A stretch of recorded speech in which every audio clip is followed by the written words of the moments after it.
A nuestro diálogo habitual con Juan José Sebrelli hemos sumado hoy a la mesa al director de cine José Martínez Suárez, un hombre que pertenece a una familia de artistas y que desde aquella legendaria y mítica, diríamos, película El Crack, en donde de algún modo introduce una crítica al tema del fútbol, tema que en algún sentido lo vincula con Juan José, que ha escrito libros enteros sobre ese tema, hasta llegar a su última película, Noches sin lunas ni soles, que ya tiene un poquito más de 2 décadas, ¿no?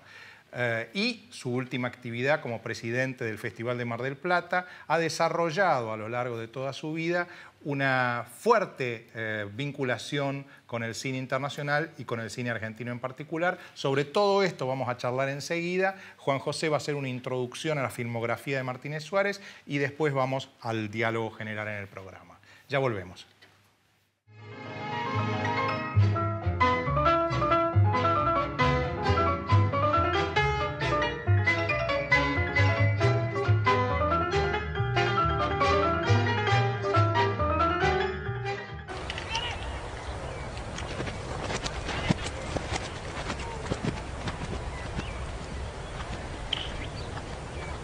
UCES, la excelencia, un compromiso.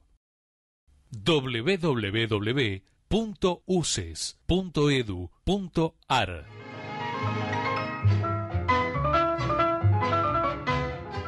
Juan José, te invito a introducir al público en el mundo de Martínez Suárez. Bueno, la trayectoria de la obra de Martínez Suárez es todo un reflejo de la trayectoria del cine argentino, de las distintas etapas, porque comienza, por razones familiares, se introduce, aunque no todavía como protagónico, en la época, los últimos momentos del llamado cine de oro de la década del 30, 40, cuando la industria cinematográfica tenía una importancia fundamental. Conoce por dentro esos últimos albores. Pero básicamente usted es un hombre del nuevo cine argentino de la década del 60, el periodo postperonista de la década del 60, que fue un cine histórico donde aparece el cine de autor. Torre Nilsson, Lautaro Murúa, Fernando Ayala y usted mismo, con ciertas características muy especiales que rompen completamente con el viejo cine de la época del blanco y negro o del cine de la época de la importancia internacional del cine argentino. Del punto de vista formal, se introducen algunos elementos, influencia del cine europeo, sobre todo francés e italiano, una naturalidad en la interpretación, se abandona ese tono un poco recitativo del cine argentino, los paisajes naturales, el filmar en exteriores, que viene del neorrealismo italiano, básicamente. Y en cuanto a los contenidos, el contenido del cine comprometido con la realidad, incluso la realidad social y política, que antes no se tocaba, salvo raras excepciones como Soffici, y lo que llamaba la denuncia, ¿no? Cine de denuncia. Esto está en sus 2 obras primeras, que creo que son paradigmáticas. El Crack, como ya dijo anteriormente Marcelo, es una película muy insólita, porque toca por primera vez, y creo que por última también, un tema muy urticante para la sociedad argentina, que son los aspectos sórdidos del negocio del fútbol. Creo que es una película excepcional en ese sentido. Y la otra también sería el Dar la cara, que toma otro tema muy, muy característico de la época, que es la rebelión juvenil. Dar la cara sobre una novela de David Viñas. Yo creo que esas 2 películas son características del cine, del nuevo cine de la década del 60. Después tiene otras películas que también son únicas desde el punto de vista del género. Por ejemplo, cultiva la comedia a la italiana, influencia de Monicelli, en Los Chantas, pero hace una transcripción muy adecuada a comedia a la porteña, digamos. Y también otro género muy poco cultivado en el cine argentino, que es el humor negro. En Los muchachos de antes no usaban arsénico. Todas esas películas son como únicas, incomparables a otras. Finalmente llega a lo que para mí es la mejor película suya, o por otra parte, por mi gusto por el cine negro, por el cine y la novela negra, que es Noches sin lunas ni soles, ya de la década del 80, que yo creo que es uno de los mejores cines negros. Ahí usted se entronca en la tradición, y voy a hablar de quiero hablar de un director argentino emparentado con usted, que yo admiro mucho, que es Daniel Tiner. Daniel Tiner ha hecho las mejores películas del cine negro. Él cultivó mucho el cine negro. Y Noches sin luna ni soles es un cine negro también muy distinto al que se hacía en esa época. Porque el personaje, por ejemplo, de Alberto de Mendoza, indudablemente tiene reminiscencias de un personaje prototípico del cine negro diríamos, de mediados del siglo XX, Humphrey Bogart, o en el cine europeo Jean Gabin. El gángster, el malo bueno, el gángster sentimental, romántico, casi un anarquista, y no es casual que otro personaje de la película, muy importante, sea un falsificador que fue anarquista y luchó en la Guerra Civil Española. Este pistolero se siente gángster, se siente muy identificado y muy amigo más que con los demás del mundo delictivo, con los cuales tiene conflictos, se siente identificado con este anarquista. Ahora, base a todo esto, yo me gustaría preguntarle qué directores, qué realizadores, qué géneros cinematográficos han influido entre, realismo, todos los que usted ha conocido mucho, realismo poético francés, Nouvelle Vague, neorrealismo italiano, el realismo norteamericano. ¿Cuáles son los directores y los géneros que se sienten más identificados? Y además, ¿cuál es el hilo conductor de sus películas que nos permitirían hablar de un estilo de Martínez Suárez? Usted me pregunta por el nombre de los directores. Actualmente, y continúo manteniendo el criterio, están en el pedestal Orson Welles y Federico Fellini. Pero John Huston está muy cerca, muy cerca. ¿Y Howard Hawks no? Howard Hawks está muy cerca. Muy cerca. Los directores ingleses de la Ealing están muy cerca, todos ellos. Claro. Todos ellos. Tengan en cuenta que en el verano del 38 al 39 yo vi 700 películas.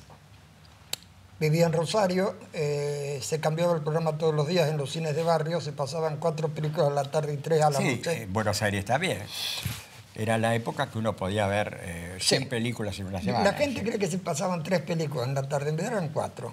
Así que las influencias provinieron de todas partes. Para colmo de bienes, en el cine de mi pueblo, en los cines de mi pueblo, que había 2, el que quedaba frente a mi casa, había contratado los servicios de la Warner Bros., que se había caracterizado por hacer un cine duro, un cine de batalla, un cine y así que me vi todo Pat O'Brien, todo John Carney, todo Edward Robinson, todo Humphrey Bogart, absolutamente todo.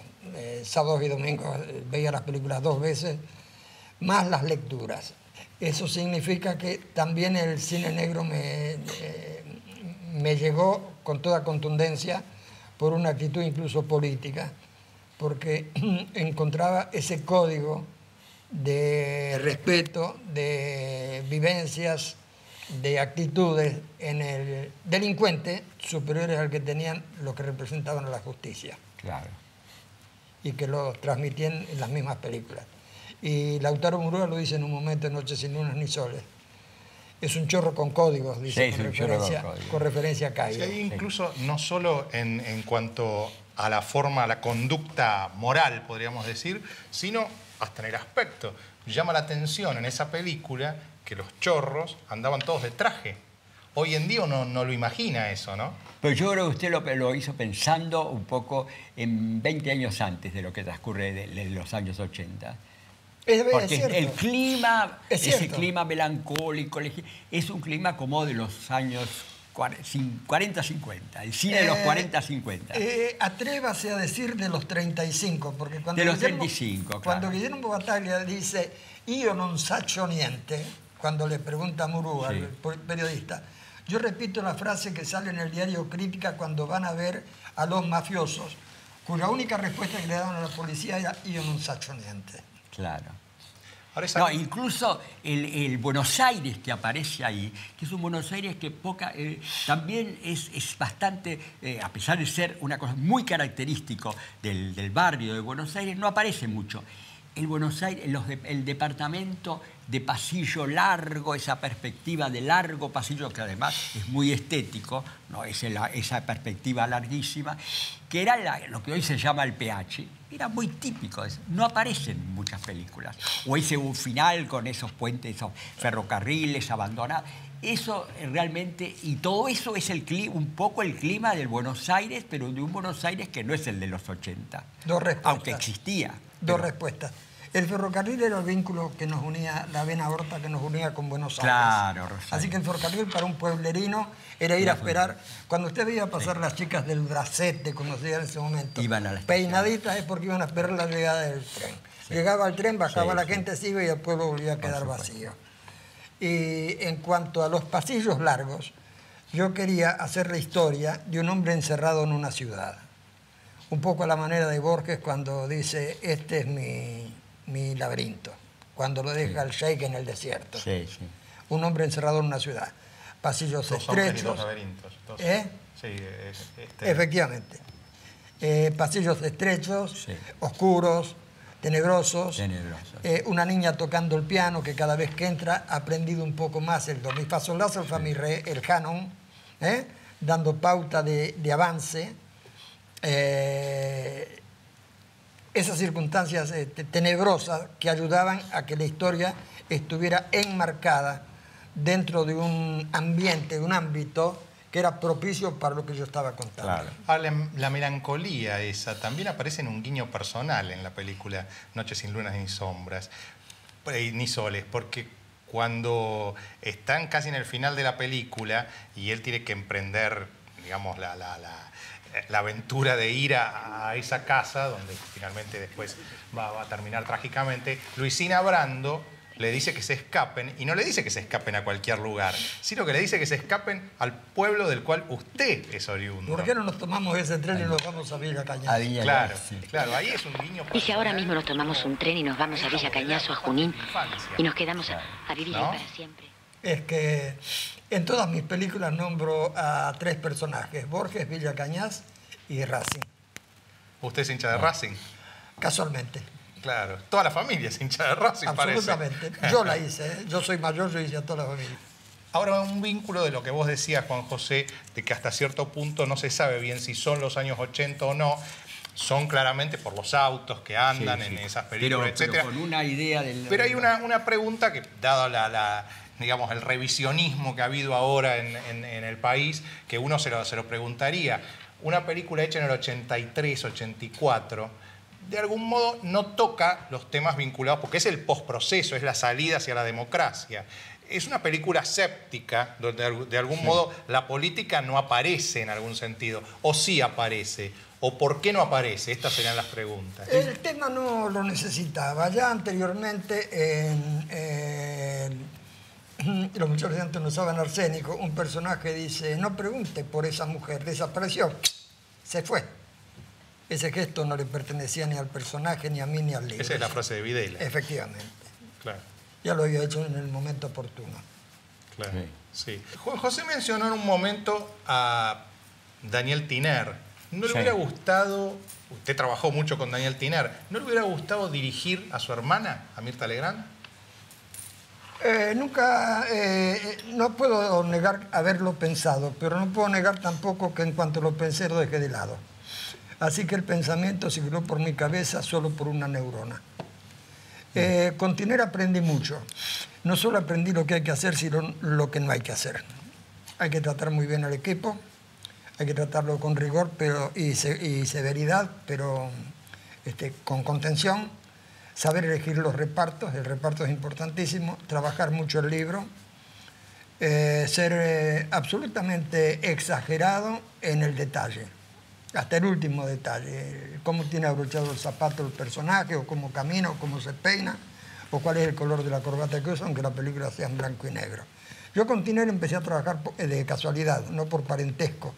Cuando yo salgo de Lumitón en el 50, me contrata Interamericana, que era una buena empresa, muy poderosa, porque había distribuido acá las películas de Cantinflas y había ingresado una gran cantidad de dinero. E íbamos a hacer con Klimovsky una película que se llamaba La Simuladora, sobre el libro de José Ingeniero, La simulación en la lucha por la vida, con Fanny Navarro. Pero entra a Tiner con un proyecto a Interamericana que se llama Deshonra, entonces queda retrasada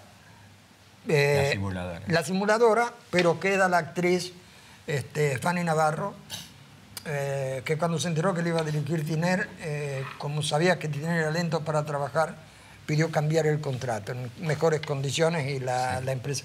Y allí es donde hago una buena carrera con Tiner, hago Deshonra, luego hago La Bestia Humana. Y La Bestia Humana es una película olvidada completamente. A mí me gusta mucho más, de las versiones de La Bestia Humana, es muy superior a la de Frisland, que es mala.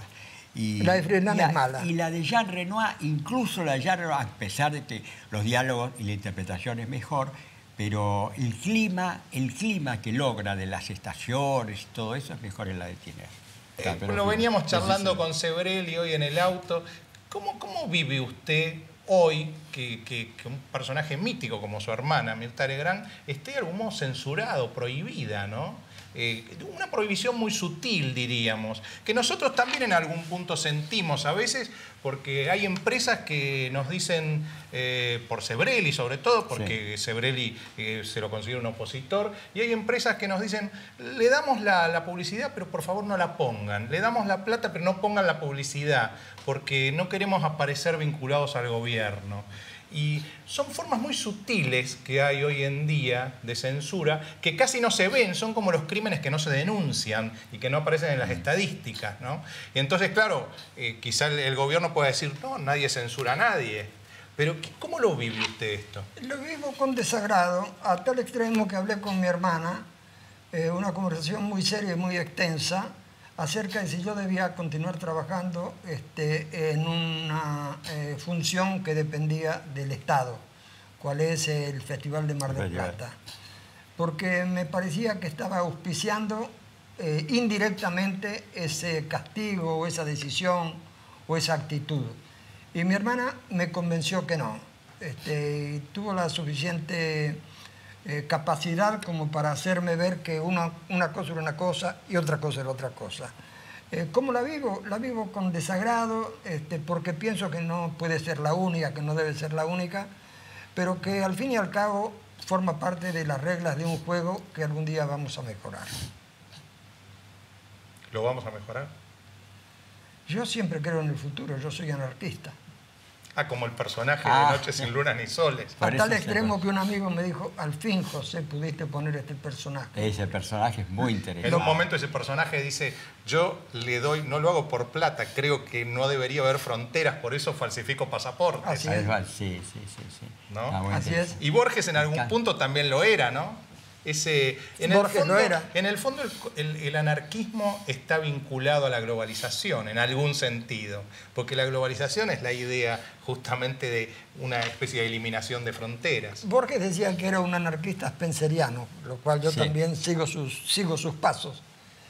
No sería capaz de tirar una bomba, no sería capaz de cometer un acto violento.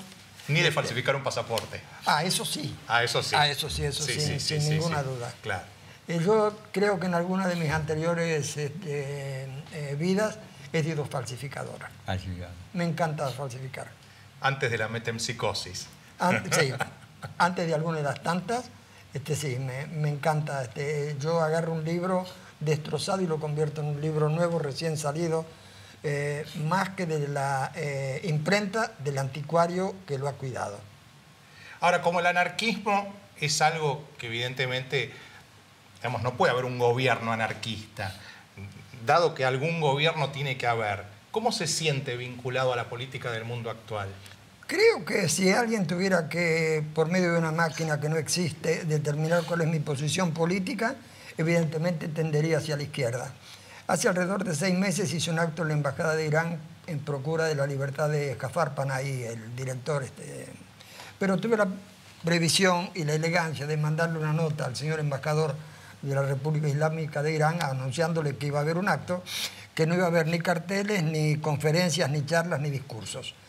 Como yo vivo a 5 cuadras de la embajada, salí 20 minutos antes de casa y me fui caminando. Y mi sorpresa fue al llegar a la avenida Figueroa Alcorta, encontrarme con que había 2 patrulleros de la policía, 2 motocicletas, 10 vigilantes, 10 personas de civil vestidos como si fueran la hinchada de Boca, una ambulancia y 5 personas de civil. Me dirigí a ellos, los saludé, les dije que yo era el organizador del acto y a qué se debía esa disposición.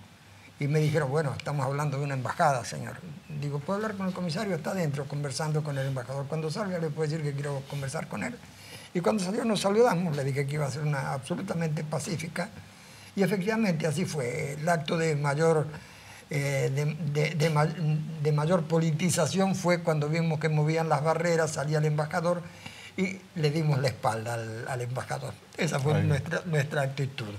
Y luego en Mar del Plata hicimos un acto que ya fue más numeroso, pidiendo por la libertad de Jafar Panahi. Ustedes saben que tiene prohibido dirigir hasta el año 2031.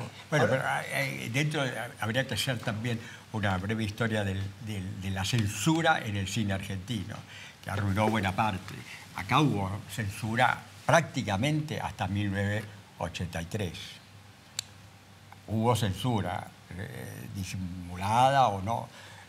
Yo creo que en ese sentido el cine argentino, después de la democracia, progresa mucho.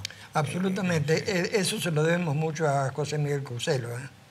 Sí, a Jorge Miguel Couselo. A Jorge Miguel Couselo, sí, yo era amigo de él. Sí, sí, desde ya. La lucha contra la censura fue muy importante. Personajes como Tato fueron realmente nefastos. O el doctor de la Fuente, ¿recuerda? O el doctor de la Fuente, muy nefastos. Ahora, en este momento que no hay censura, está el otro problema, y que es el manejo de los créditos a cierto tipo de cine que es decididamente propagandista de las ideas en vigencia en los gobernantes actuales. Eso es otra forma de censura indirecta, diría yo. No hay créditos para una película que no sea del gusto de las autoridades actuales. No concuerdo demasiado con usted. No. Creo que la actitud que tiene la señora que está al frente del instituto es suficientemente amplia. En un momento le dije que me parecía que no estaban bien seleccionados los libros que eran aptos para recibir el crédito. Y me dijo, no es culpa mía, José, son los gremios los que me mandan a mí los jurados. Entonces le dije perdóneme, le sugiero que en lugar de que le manden una persona determinada, le manden 3. Y le dije, elige de los 3, uno a usted. No, me parece que... No, pero por ejemplo, sobre el cine documental, que están haciendo montones de películas, todas las películas están muy sesgadas ideológicamente. Y hay otras que no. Hay un documental, por ejemplo, que está haciendo un muchacho, Pablo Racioppi, no sé si lo conoce. Mucho. A Pablo Racioppi. Sí. Bueno, Pablo Racioppi, sobrino del actor Pablo Racioppi. Nieto. Bueno, él está haciendo una película sobre mi obra, sobre los mitos, y no consigue, va a ser muy difícil que le den un crédito. Y hay montones de documentales que se hacen... Nos decía Ginás hace poco, por ejemplo, a Aramburu sí le dieron algo a la película sobre Aramburu, con guión de Beatriz Arlo, sí le dieron algo de crédito, ¿no? Que les costó, cuesta más. Evidentemente cuesta más. En el caso del estudiante creo que no le dieron, ¿no? No, creo que no lo pidió. Ajá. Yo no estoy en esos departamentos. Claro. Me entero como se enteran ustedes. Sí. Pero yo le diría a Pablito que es posible que si se comunique conmigo, yo una vez leído su tema, cómo lo piensa desarrollar, Claro, haría una nota de apoyo que es posible que sirviera para que la Junta que determina los créditos considerara. Pablo es un hombre serio. Muy serio. Usted es un hombre que merece una exposición cinematográfica, así que tendría que haber escrito, no digo con faltas de ortografía, que sería lo menor, con faltas literarias muy evidentes para que le negaran una cosa. Bueno, creo que ha sido un programa muy interesante. ¿Ya se terminó? Bueno, pero en cualquier momento es un invitado permanente. Señal que Martínez fue una Suárez. conversación muy fluida, que se nos fue volando. Bueno, muchas gracias. Han quedado un abanico de temas todavía para... Sí. Muy interesantes. Quedarán para un programa del año que viene, porque esto sigue. El año que viene volvemos a llamarlo y Cuenten ahí conmigo. hablamos de todo lo que... Cuenten conmigo. Muchísimas gracias y, bueno, muy considerable. Muchas gracias. Hasta el próximo domingo.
UCES, la excelencia, un compromiso. www.uces.edu.ar